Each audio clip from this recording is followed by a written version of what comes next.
Bonjour tout le monde et bienvenue dans cette nouvelle vidéo. J'espère que vous allez toutes et tous bien.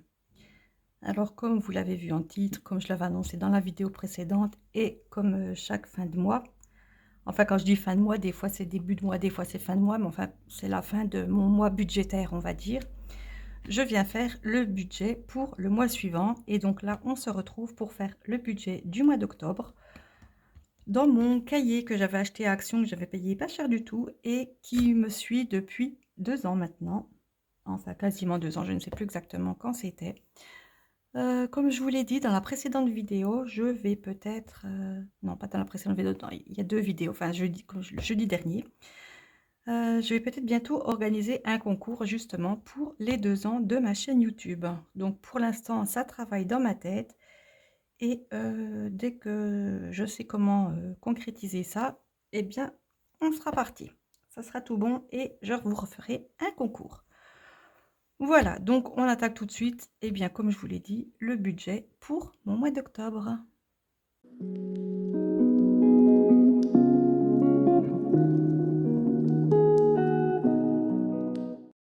Et bien entendu, j'ai préparé, comme à mon habitude, j'ai fait mes petites cases, toujours à main levée, donc c'est pour ça que c'est jamais très droit, c'est jamais très précis.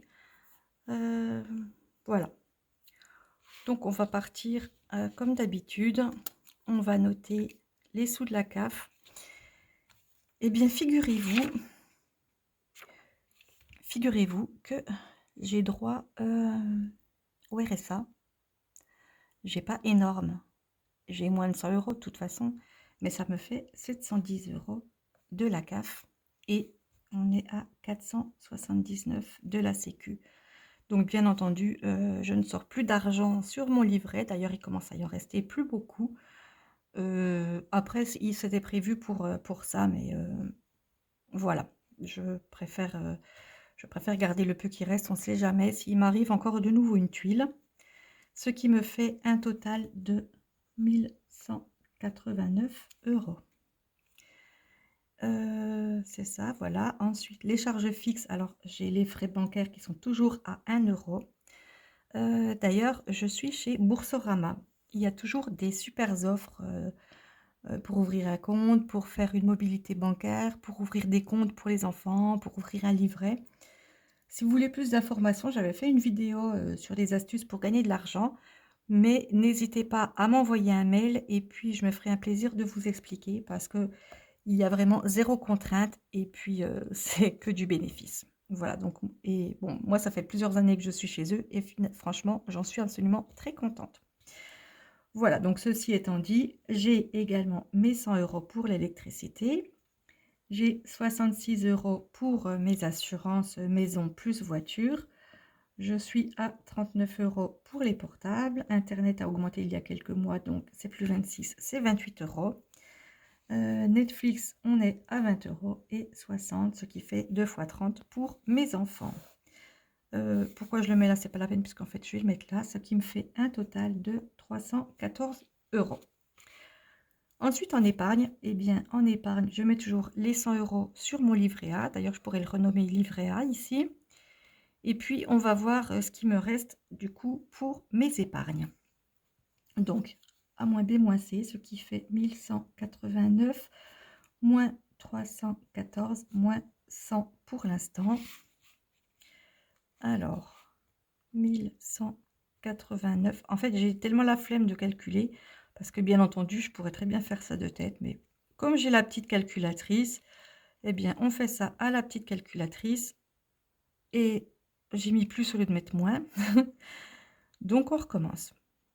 1189 moins 314 moins 100 égale 775. C'est plus logique. 775, donc en fait, je vais refaire comme je faisais avant. Je vais prendre 750. Je vais compter 750. Maintenant, on va voir mes catégories et puis on verra après ce qu'il reste. Alors, pour les courses, bah, écoutez, je m'en sors avec 40 € par semaine, donc je reste à 160 €. L'essence est un peu baissé, donc ça, c'est plutôt pas mal. et je reste donc à 40 € tous les 15 jours pour l'essence. Shopping, je m'en sors avec 60 €, donc je vais laisser. Resto, je laisse également 50, Gaël 50 et puis réserve, vous savez que je suis passée à 40 €, ce qui fait 20 € pour semaine 1 et 2 et 20 € pour semaine 3 et 4. Voilà, donc ici, ça me fait un total de 440, il me semble. Donc là, ça fait 100, 200, 360 et oui, c'est bien ça, 440. Alors, 440, j'étais donc à 750, ce qui fait qu'il me reste 310. 310 pour les épargnes. Eh bien, écoutez, je vais le noter là. C'est génial, en sachant que je vais mettre de toute façon 50 dans travaux. Vous savez que maintenant, je mets de toute façon 50 dans travaux. Et puis après, il me restera 260 pour le reste. Mais pas que, puisque je peux également mettre de l'argent dans travaux. Mais je me rends compte que là, je me freine dans mes travaux puisque je n'ai pas les fonds nécessaires. Et il faut que ça avance. Donc, on met le paquet, on met l'argent dans les travaux. Et puis, je pourrais acheter tout ce dont j'ai besoin, que ça soit de la peinture, que ça soit de la frisette pour le plafond ou du plancher, du parquet stratifié pour le sol, enfin, etc., etc. Des fois, c'est des petites choses, on n'y pense pas. Il faut un seuil de porte, il faut des tringles pour mettre les rideaux. Ça pourrait rentrer dans meubles ou dans Amazon, mais bon, je prends où il y a de l'argent. Donc, si c'est dans travaux, ben, je prendrai dans travaux. Puisqu'il faut faire des travaux, en fait, pour fixer les tringles. Donc, finalement, ça va très bien si c'est dans travaux. Enfin bref, 50 € pour travaux et 260 pour toutes mes épargnes confondues, travaux y compris. Je pense que vous avez compris cette fois-ci. Et bien voilà, mon budget est bien ficelé, on n'a plus qu'à s'y mettre.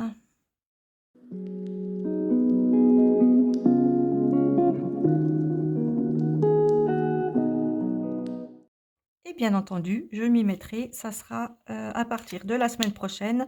Donc jeudi prochain, je fais le remplissage pour le mois d'octobre. Remplissage que moi j'aurais fait lundi, après la vidéo que je vais vous sortir lundi. Donc la vidéo, ça sera le bilan numéro 4 de mon mois de septembre, ainsi que le bilan mensuel de toute façon, puisque la semaine 4 est la dernière semaine de septembre. Et juste après, ben moi je filme la vidéo remplissage, mais que je vous publierai jeudi prochain. Donc, comme ça, si je fais mes courses lundi ou mardi, ben, j'ai l'argent quand même dans mes enveloppes. Et vous le savez, dans mes enveloppes, mes nouvelles enveloppes que j'ai créées avec mon nouveau portefeuille. C'est génial, ça me tarde. Alors vivement dans une semaine. Bon, eh bien, on va pas s'attarder plus longtemps. Plus je pars vite et plus je reviens dans une semaine. En fait, c'est pas vrai. Le temps ne passera pas plus vite si je reste avec vous dans cette vidéo ou pas. Sinon, j'ai pensé une idée de vidéo. Je pourrais faire peut-être éventuellement une vidéo live, à condition que vous soyez présent au rendez-vous. Donc dites-moi si ça vous intéresse une vidéo en live. Comme ça, je pourrais répondre à vos questions, en direct. Et moi, je pense que je pourrais plus interagir avec vous. Je ne sais pas du tout comment je peux mettre ça en place, mais je crois que ça me plairait énormément. Alors dites-moi ce que vous en pensez. Si vous avez vu la vidéo jusqu'ici, mettez-moi dans les commentaires, ce qui vous intéresserait, une vidéo live, vous préférez, week-end, semaine, matin, après-midi, soir, enfin, dites-moi quelle période, enfin quel créneau horaire vous intéresserait et puis je verrai ce que je peux faire pour satisfaire le plus grand nombre d'entre vous. Voilà. Eh bien, cette fois-ci, c'est tout bon. Je vais pouvoir refermer mon cahier. Donc je vous fais le bilan lundi, le remplissage d'octobre, jeudi prochain et puis ça sera parti avec le nouveau portefeuille. Donc je vous dis en attendant, portez-vous bien et je vous retrouve à très bientôt. Bye bye!